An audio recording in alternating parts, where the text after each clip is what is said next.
get started with our hashtag Discovery Here session. And you'll have an opportunity to hear from Dr. Erika Finanger. She's a pediatric neurologist with Oregon Health Science University. And Amber Bates, a patient advocate. Amber's son, Joey, is a patient of Dr. Finanger's. And they're going to talk from both the clinician and patient perspective about their specific relationship and situation, as well as, you know, gene therapy more broadly and the promises that are associated with that. In terms of how these sessions are going to run, we want to save time for Q&A, and so you can use either ideally, if you see the Q&A function on your screen, use that. If you want to put questions in the chat, we can do that as well. Know that if we run short on time of getting to everybody's questions, we can certainly explore that, explore those more deeply in the breakout sessions, and or we're always a resource after this event as well. And so we can help get answers to questions after the fact. So with that, Dr. Finanger and Amber, I'm going to let you both take it away here. Feel free to share your screen, and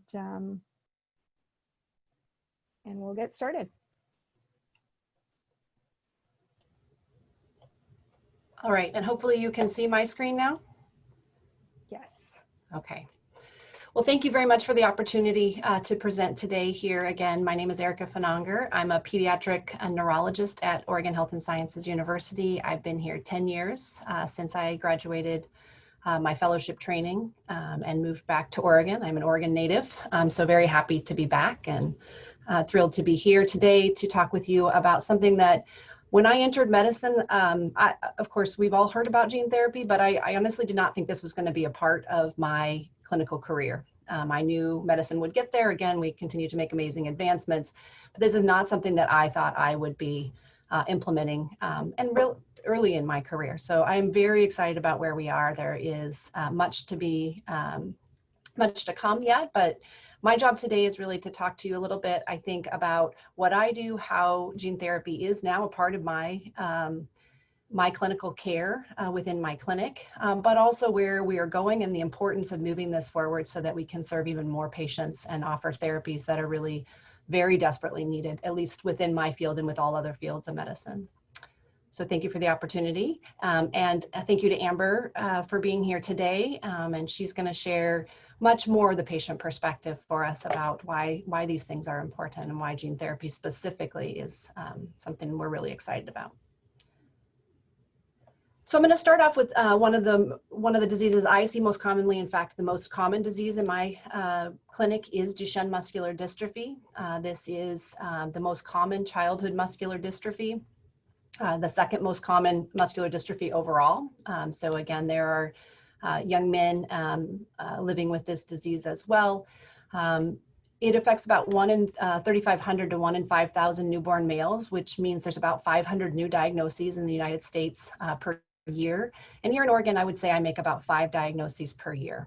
So this is something certainly that is present in my clinic and affects many Oregonians and Southwest Washingtonians.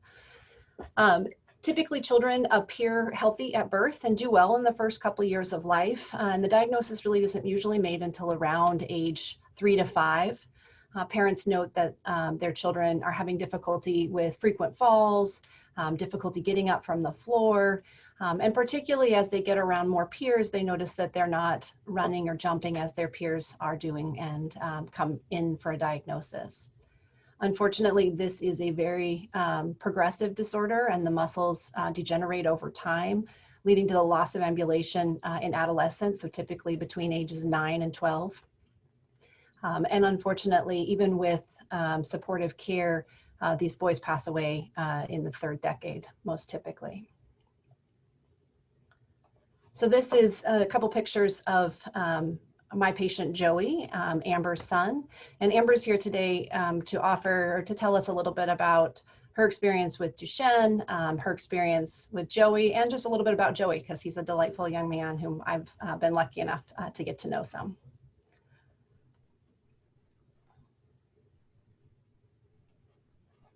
Okay, yeah, see if I can do this without getting choked up.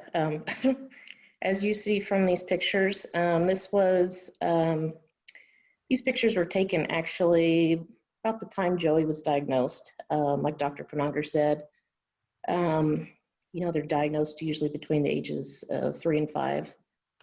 Joey was 4.5 when we found out he had Duchenne, and it was a life-altering experience, to say the least, and it has been since then. As you can see, his smile it lights up a room. It just keeps you going, and to this day keeps me going. The thing with Duchenne is this picture, was taken almost 10 years ago. And as in Dr. Finanger said in the slide, he quit walking 4 years ago. So he has been in a wheelchair for 4 years now. And with that, there's all kinds of changes. The things that people don't look at and think about on a daily basis, people don't understand the changes that actually go on and experience it like we do. Back when he was first diagnosed, we were hopeful that, all these therapies and everything were going to come about, and, all we had was hope of the future.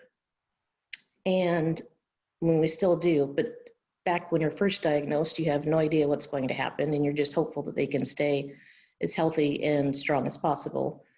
But with Duchenne, that is not the case.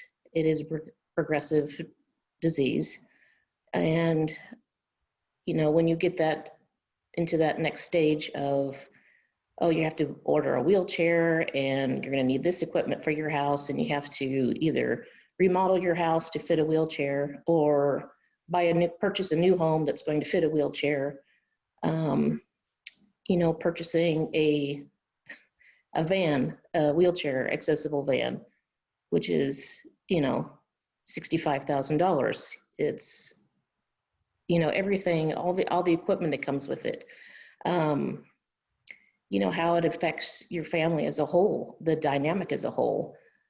People just don't understand just the simple things of, oh, can we go out to dinner? I don't know, because we have to make sure that Joey can get in it. Is it an accessible restaurant? Do we have to take our portable ramp to get Joey in? I mean, there's all kinds of things and battles that we go through on a daily basis that people just don't think about or understand until you actually experience it. The thing with the house in showering, what 14-year-old wants their mother to help them shower or toilet? His arms are getting weaker. And it's one of those things where, as a parent, you just want to fix it, and you can't. We have done everything, and I know Dr. Finanger will say this too. We've done everything that there is to do for Duchenne. We've done everything, followed every protocol. We've tried, he's in a drug trial right now that was, hopefully supposed to slow it down, but it doesn't. It just keeps on progressing. And, the disease and watching your family deal with it on a daily basis, how it affects my older 2 boys, for being away at college, and they were both athletic, and they both wanted to quit sports because they felt guilty because Joey can't do anything. It's a struggle with every single day. Now today, in this world that we're in the pandemic, is much more challenging, especially with having to homeschool. That all falls on me, and trying to get help, with having Duchenne is quite challenging. Duchenne used to be a qualifying condition to get help in Oregon, and now it's not. And I've tried to find an answer why it was taken off the list, but nobody can give me an answer. you know, so just trying to get help. I mean, dealing with Duchenne is very, very expensive. It's very challenging, not just, you know, the monetary side, but the physical side. Lifting, you know, I have a bulging disc. I have aches and pains from helping him every single day without getting, you know, any help. Having a special needs child is very, very challenging. And like I said, the cost of it, the special equipment you have to have, whether it's a breathing machine or a shower chair or the wheelchair, the power wheelchair that's $65,000, or, you know, having a manual chair as a backup. I mean, there's all kinds of equipment that people don't see unless you go through it. And I had no idea what we were getting into. We're still always learning, and always very, I guess I should say, all we have is hope. That's all we have. For up and coming therapies like gene therapy, you know, it's very, I'm trying not to cry, sorry. The challenges we go through, and you see your son fighting for his life every single day, and crying, you know, there's those days where he's crying and saying, why does this have to be me? And it's hard as a parent to go through that. So anyway, the hope that we have for gene therapy and the up and coming therapies is all that we have. And I continue to hope and pray that something will at least slow this down, and I can keep my son the way he is right now in this, you know, slide you see, this smiley boy, because I would be thrilled if I could just keep him where he is today instead of knowing what the outcome is. Thank you, Amber.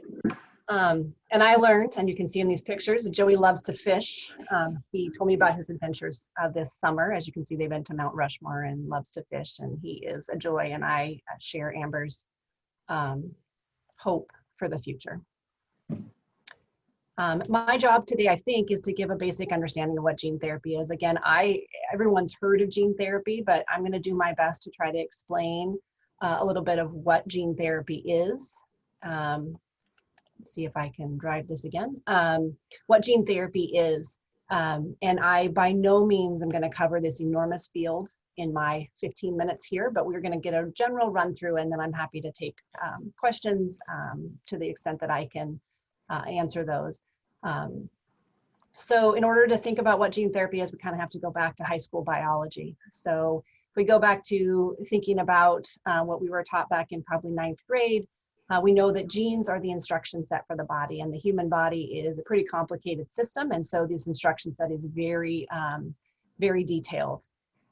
We, in our body, each of our, and we'll recall again from biology, we have millions of cells, and in each cell there's a nucleus. And the genes live inside this nucleus. So they live as part of the chromosome. Each of us has 23 sets of chromosomes. And though we inherit one from our father, one set, and one set from our mother, on those long chromosomes, they are made up of long strings of DNA, as you see pictured here, and then portions of that DNA make up what we call genes. So again, when we're talking about gene therapy, we're talking about somehow altering one of the 25,000 genes that we know make up the human genome. So of the 25,000 genes, we know that 10,000 of them at least cause what I call monogenetic diseases. So Duchenne muscular dystrophy that we just mentioned is a monogenetic disease. It's an X-linked disease caused by a gene on the X chromosome. But I'm going to mention at least 2 others today that are also monogenetic diseases that have been approached with gene therapy. And in my clinic, I would say 90% of the patients have monogenetic diseases. So that is what I do. It is a large part of what I do. But even if we were to go to a general hospital practice, this is a study from Canada that estimated that approximately 40% of the hospital work is based in monogenetic diseases. So this affects all aspects of medicine, not just neuromuscular, and is a large proportion of the medical practice of our community. So when we think about gene therapy, it's fairly straightforward as far as what the idea is, right? There's a gene that's doing something it's not doing its job, or it's doing something it shouldn't be doing. And so basically we want to treat the disease at its cause. And so there are a number of ways. Again, this is a simplification, but mostly what I'm going to talk about today is the first step up there, which is replacing the bad gene. We know the gene that's causing the trouble. We're going to try to replace it with a gene that works and functions better. But other approaches are underway, and there are active gene therapy programs trying to target new gene therapy, targeting a new gene to fight a disease. So that's bullet point number 2 there. And that is an alternative approach, again, not one I'm going to talk about in great detail today. And then another, which is very active as well, is turning off a defective gene. So if the gene is present but doing something it shouldn't be doing, gene therapy might be used to decrease the function of that gene or to shut it off. And this really is the epitome of what people talk about as personalized medicine, right? When we're talking about people's genes, we're talking about really targeting a specific personalized approach to a disease-altering therapy. So if we think about giving a new gene, you can't just take a gene and give it to a person that doesn't exactly work. And so gene therapy has been under investigation for at least 50 years, and trying to understand how to do this is now, again, a reality, but it has taken a lot of basic science research. Again, I am not a basic scientist. I'm a clinician who runs clinical gene therapy trials and then also has used this in her clinic. But there's a lot of work done by the biotech and basic scientists to get this to actually be a reality. So if we think about it just generally, and I have some more scientific, a little bit more pictures later, but if you think about it, we have a healthy gene here. We want to introduce that into a person. And again, you can't just give the gene to a person. So what scientists have figured out is that if you use a virus vector, and we all unfortunately are much more aware of viruses currently, given all of the news about viruses right now, viruses are very good at infecting cells, and we want to get our DNA of interest into a cell. And so we basically hijack a virus, put our DNA within that virus, the DNA of interest, and then use that virus to introduce it into a patient so that it can infect cells and therefore deliver the DNA to where we want it to go. So that's the general sort of idea of it. Again, we are, hopefully many of us are familiar looking at viruses now, and this is a picture in the right upper corner of an AAV9 vector. That's the virus that is used for one of the gene therapies I'm gonna discuss a little bit. So again, gene therapy is not a new concept, but it is certainly more recently become a clinically applicable therapy. So it's been under investigation, as I said, for many years. But really in 2016 in the US, we started to have approvals for therapies. So there are 6 approved therapies, that may be 7 now, between the European Union and the United States. 2 of those therapies, excuse me, are for what's called CAR T-cell. They target B-cell cancers, and those therapies are gene therapy. They're slightly different. They're delivered in a different way than what I'm going to discuss today.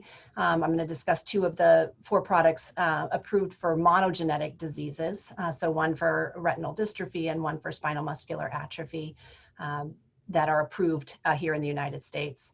And again, these are 6 approvals, but there are more than 80 gene and cell therapy based programs under clinical development. So this is a very active, evolving field.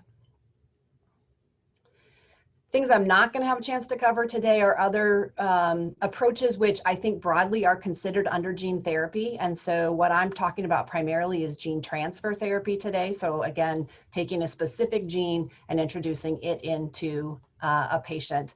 But there are other approaches which have different names, such as gene interference, where a gene is not introduced, but a smaller portion of RNA or DNA synthetically made is introduced, given to a patient that then goes and acts either on a patient's gene or on one of its downstream products.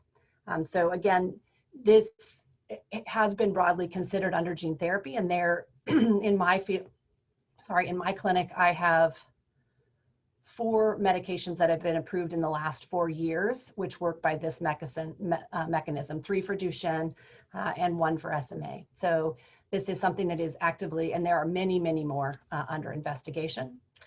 And then CRISPR, I'm definitely not going to have time for today. Again, this is probably something people have heard of in the news. This is slightly different, again, from the gene transfer therapy in that what is delivered to the patient is something that will go in and alter the patient's own DNA. So on those chromosomes that are inherently present in each cell, the DNA is permanently altered there. And again, you may have heard of this in the news. There are many ongoing trials for this, but again, outside the scope of what I can talk about today. So here's a little bit more detailed picture of how gene therapy works with the 4 steps marked out there on the side for you. So in this case, this is a gene therapy that was approved, I think in 2017 for the treatment of a rare form of blindness. The trials were performed not by myself, but by folks at the KCI Institute at OHSU, and now they currently are treating patients with this gene therapy. Again, if you look at the picture here, so this disease is caused by the RPE65 gene. So that's the gene of interest, which is packaged into an AAV vector, in this case, an AAV2 vector. Many, many, many copies of the vector are produced, and then the ophthalmologist introduces the gene therapy directly into the retina. So this is done in the OR. And the gene therapy is directed right to the tissue of interest, in this case, the retina. The virus then can go and infect the cells. That's what you see here, these little pink cells here. These are the retinal cells. The virus infects the cells, releases the gene of interest, and then you can see here it becomes what they call an episome, a piece of stable DNA that can produce the protein of interest in this case, and hopefully cause return of vision. And they've seen very impressive results with regards to restoration of vision for patients treated with this approach. I'm going to pause here and just say that, you know, generally the steps are the same. Obviously, the reason there are so many different research programs and that this is such an intense area of research is that in each individual program, we have to think about which gene are we using? Do we have to alter that gene in some way before we can fit it in? For example, in Duchenne, the gene is far too long, far too large to fit into a gene vector. And so we cannot give the full gene back to patients with Duchenne. So people have spent many, many years engineering a smaller version, which will fit within one of these virus vectors and could then potentially be used as a gene therapy. So you have to think about your gene. You have to think about which virus you're going to choose. The virus knows is targeted to certain tissues. And so you might choose a virus that is going to target muscle cells if you want to treat a muscle disease, or lung cells if you want to treat something in the lung, or very commonly liver cells. So your virus is also chosen specifically, and then how that gene is turned on and off, and in which cells it's turned on and off. So there are many steps. This is not a plug and play. You put your gene in and you can do the next disease. This is really tailored to each individual circumstance. So again, this is that is the basic science. There's lots of ongoing trials for this. I just briefly want to talk about the fact that this came to my clinic about 1.5 years ago. We had the first approval for a gene therapy product in neuromuscular disease.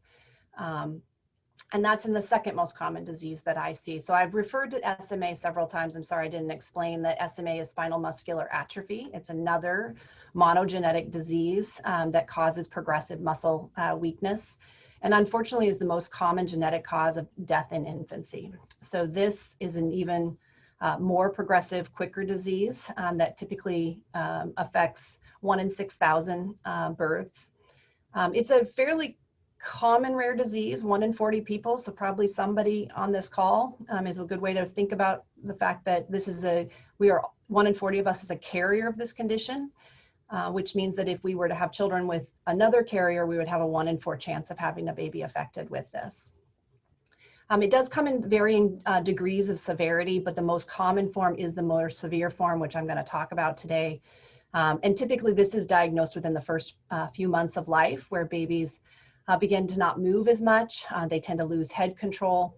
By definition, they never attain the ability to sit in the most severe form of this disease. And their progressive weakness progresses over months and typically leads to death within the first year of life, certainly within the first couple of years of life. So this is a quote shared from the first patient that I was able to treat with gene therapy here at OHSU. And I'm just going to read it for you.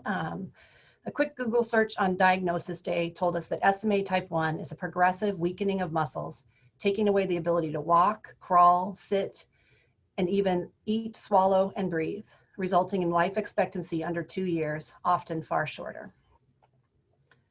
So again, this patient was diagnosed right around 6 months of age. I was able to treat him within a week after diagnosis and was, again, the first patient I had the opportunity to treat with gene therapy just 6 months ago. And this is what his mother told me yesterday when we talked. Because of gene therapy, our son Lincoln has gained the ability to laugh, babble, hold his head upright, and we believe someday soon sit unassisted. As we plan for his first birthday next month, a milestone that historically so many with SMA type 1 were not able to celebrate, we are excited to let him have a few licks of frosting and tastes of cake as he is no longer tube fed. None of the above would have been possible without gene therapy. We are so thankful Lincoln has proven Google wrong. And this is an adorable picture of young Mr. Lincoln, who is 11 months old here and will have his first birthday next month. So this is essentially the same thing I showed you for the retinal gene therapy, but just to walk you through it again, in this case, the gene of interest is this SMA type 1, SMN1 gene. It's introduced into this AAV vector. This vector was chosen specifically because it has the ability to get into our brain and spinal cord, and not all of the virus vectors can do that. Excuse me. So again, this is a tailored approach. So the gene is introduced into the vector. This is given via IV over a 1-hour infusion. Billions of viral particles. So a very, very large dose of virus, but containing our gene of interest. Those viruses come in and importantly get into the spinal cord, which is where I need this gene and its protein to be produced in order to affect change. So the gene is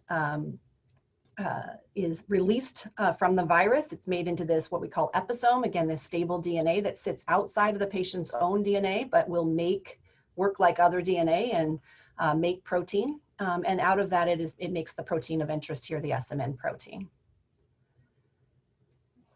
So the first trial, or the trial that led to approval of this drug, again, in May of 2019, was run at a single hospital in Ohio. There were 15 patients that participated in this trial. And what you first know is that all 15 of them are living at 20 months of age, which again, the average life expectancy of a child diagnosed with SMA type 1 is 8 months. So the fact that all of them are living at 20 months is certainly very, very encouraging. In addition, what we see is that they had significant improvement in their, their motor function, with 11 of them being able to sit, which again is by definition, SMA type 1, you should never attain the ability to sit. And so most of the patients learned to sit, and 2 in fact walked, which is miraculous. What is important is to think, when we know we can improve function, we know we can treat. Perhaps what I find most exciting is if we look at follow-up studies, which are yet unpublished. So this is data that has been presented but is not yet published, but is treating patients before they have diagnosis. I told you that typically, or before they have symptoms, typically patients come to diagnosis around 4 to 6 months, like Lincoln did, and like the other patients that I've treated with other approved therapies for SMA. The key would really be to treat these kids before they had weakness. When all of their spinal neuron cells are healthy or relatively healthy, so that I can make a bigger difference. And these are pictures that I'm just going to explain very generally. So each one of these little lines is a patient, and what we're measuring here is motor outcomes. Can they roll? Can they hold their head up? Can they reach for an object? Things like that. And so they get a score. And over time, if you see this green line up here, this is a typically developing child and where the score we would like to be for a typically developing child. The gray here, the gray here at the bottom is the typical course for a child with SMA. So by diagnosis, they only decline. You can see from 6 months on, they begin to lose skills over time. And so these patients that are treated are clearly getting better. They are not acting like patients with untreated spinal muscular atrophy, and they are approaching normal development.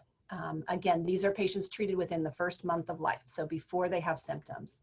And this is another way of looking at it on the right. Again, gray in this case is typical development. And so what you're seeing is patients treated with just gene therapy within the first month of life, attaining normal developmental skills versus being destined to have a life expectancy of around 8 months. So really a miraculous change. How do we get to this point? This is where we want to be. We want to be treating patients at a month. We need to be doing newborn screening. So as we have therapies like gene therapy that are really pushing the field forwards, and we know we can now make significant improvements in children's outcomes, quality of life, survivability, we need to be testing early. And so after approval of the first drug to treat spinal muscular atrophy, the US government recommended adding SMA screening to the newborn screening. And as you can see here, 32 states now actively screen for SMA, which would allow identification of these children before, again, they are weak. And we really hope that Oregon will be number 33. Because the outcomes are really night and day different, and this is where we need to be for treatable diseases. So I'm just about finished here. Gene therapy is the future, so it's the present. It certainly is. I'm saying I'm treating patients. Patients are being treated at the KCI Institute, at the Knight Cancer Institute with some of those CAR T therapies that I alluded to earlier. There is a lot of ongoing research.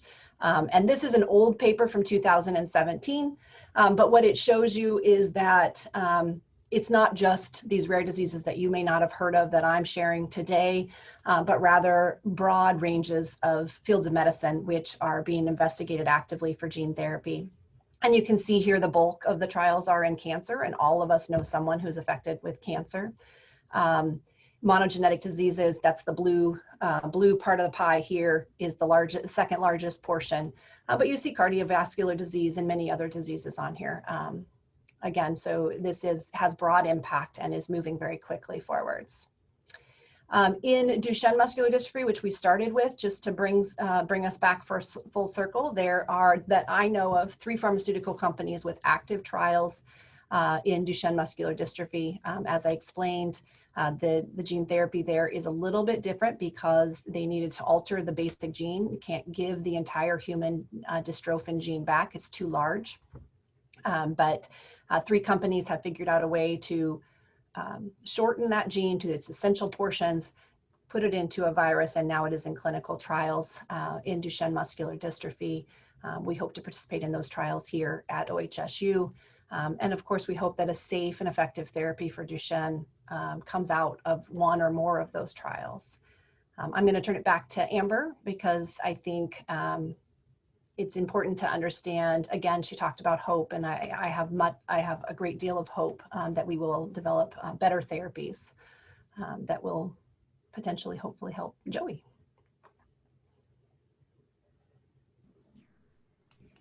Yeah, so like Dr. Finanger said, the dystrophin gene is, too large to do anything with. Just a little bit more. So the dystrophin gene is the largest in the body, like she said. It has 79 exons. So what Joey's with Duchenne, there's different types of Duchenne. It's a very complex thing, but Joey has what's called a nonsense mutation, or what you call a stop codon at exon 52. And so, your muscles read through and it just stops at that exon 52. So it's not able to travel through, and the muscles just deteriorate, and it gets, like I said earlier, weaker and weaker. I take, all the hugs that I can get right now. It's a little bit more challenging as arms are getting weaker, so it's a little bit more difficult. But but as a parent, you know, I'll take what I can get right now. And that's what the hope of gene therapy is. Like I said, we've done every single protocol there is for Duchenne, and the disease just keeps progressing. And so we need all the help that we can get from everybody to help find a cure. And even if there's not a cure, if there's just something to slow it way down so I can just keep my son the way that he is today, I would be over the moon, because the thought of losing him to this disease is just unbearable. And this is why I'm here today, is just to ask for everybody's help of moving forward with these therapies, not just for my son, but like Dr. Finanger said, for, you know, all these other boys that are affected by Duchenne. It's life-changing.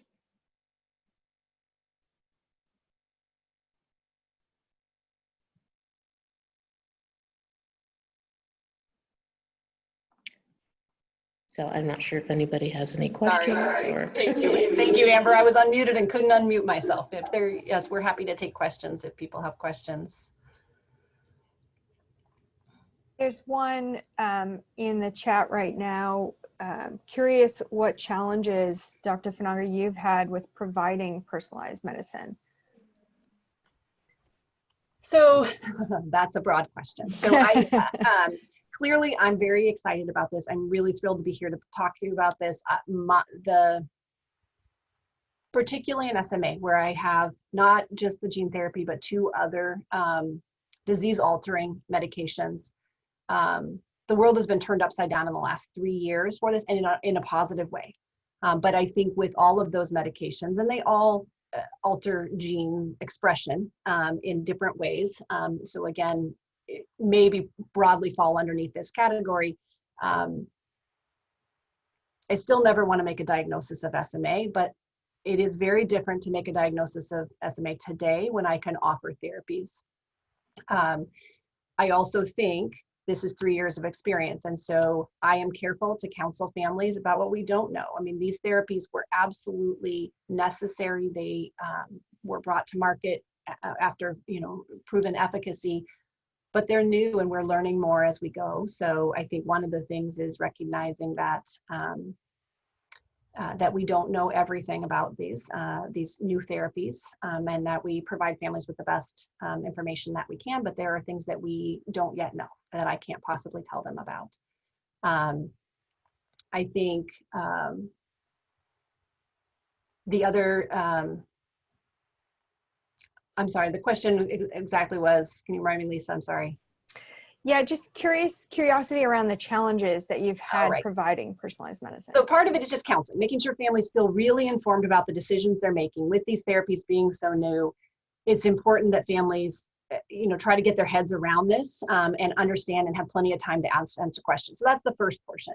Then as a clinician, these are therapies that obviously I need to get approved by insurance companies. And so I spend a lot of time educating insurance companies about why these are important therapies and what they actually do, how this changes patients' lives, why it's important that we cover these therapies. And then it takes time to get them covered. So I'm not going to speak very much because it's not, I write the letters of medical necessity, but don't actually do, other than educating insurance companies about the disease, don't do a lot about the finances, but certainly people in the legislature and other insurance organizations and hospital organizations need to think about the finances of these medications, which are quite costly. So yeah, that's really the largest burden. It's just not directly on me, honestly speaking. There is a kind of a follow-up with respect to insurance, though. Are there some where you feel like you've had better success with coverage, or some that you're particularly struggling with, or, you know, prefer not to comment is fine too? You know, I would honestly say that each time it's different. So I feel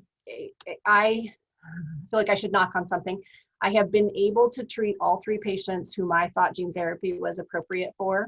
And actually, broadly speaking, I think that when families, we've sat down and made a decision, because sometimes there are choices. Broadly speaking, I've been able to treat each patient with their preferred therapy. That is not always easily attained, so it takes a long time. It takes a lot of telephone calls, a lot of letters, a lot of appeals. But generally speaking, I have been able to work with insurance companies and OHA and others to make sure that patients have access. And some of the pharmaceutical companies have provided significant support as well, as far as providing medication if there's a gap in therapy or things like that, because it's important to treat these patients, as I tried to reiterate, as soon as possible. And so we can't talk for very long. We need to treat them once we've made the diagnosis. So. I will say something on the, I guess, the receiving end of that from insurance as a parent. Just for Joey's wheelchair, it took a couple of appeals and letters from Dr. Finanger and the PTs, OTs, up on the Hill to get it approved. It's just, when it's a necessity, a medical necessity like that, I don't understand what the problem is, I guess, with the insurance companies of having to deny it, like it got denied the first time because they didn't want to pay for the $100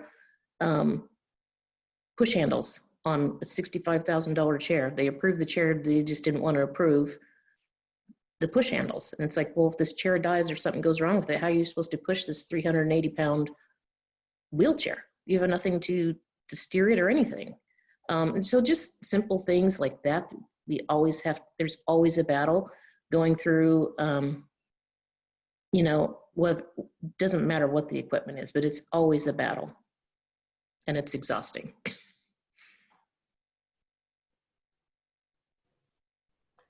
Yeah, I just want to thank you both, Amber, for sure, for sharing your story and letting us into your lives and learn a little bit about Joey and your struggles, and obviously Dr. Finanger with sharing what you did about Lincoln and really the science behind all of this. We talk a lot about how the importance of innovation, right? And when we have sessions like these, it's very clear to make that connection between the innovation that we want to promote and to reduce the barriers for affects real people's lives. And so we're just really honored and thankful for you sharing that today with us. Let me just check the chat here. I wonder if there's any final thoughts that either one of you want to leave us with today. I knew nothing about Duchenne, and we're still constantly learning more and more about the disease and about the new therapies that are up and coming. And I just, like Dr. Finanger said, the time is now. These boys are getting weaker and weaker by the day, and any up and coming trials or any gene therapies or any new technology, anything to help these boys now is what we need. So I thank you. Yeah, thank you too. Thank you for the opportunity as well to speak, and very much to Amber to come and share that voice. Again, I am always happy to be here, but I think that understanding what it's actually like for a patient and that patient's family is invaluable. So this is hard to do, but I really appreciate Amber being here. And I guess just more broadly speaking, as Amber said, and Amber has done everything to provide the best care to her son, no question. And I applaud her for that, and she will continue to do that. I know that. But just to sort of highlight again, we're talking about gene therapy today. I think I have about 8 or 9 clinical trials in Duchenne muscular dystrophy right now. So not just gene therapy, again, desperately searching for things that will help change the course of disease for these children. And we have patients who travel for those gene therapy for those trials from the western half of the United States. So I've had patients flying weekly from Colorado to get a therapy here as part of a clinical trial. We have patients coming down from Washington. These are very committed families who are really, really invested in finding something better. And so in speaking for Joey and for the patients more broadly with Duchenne and with all the other diseases that we care for, that this is an urgent need. It's very exciting that we have approvals, but there is a very large unmet need that hopefully will continue to move forward with these kinds of trials and innovations.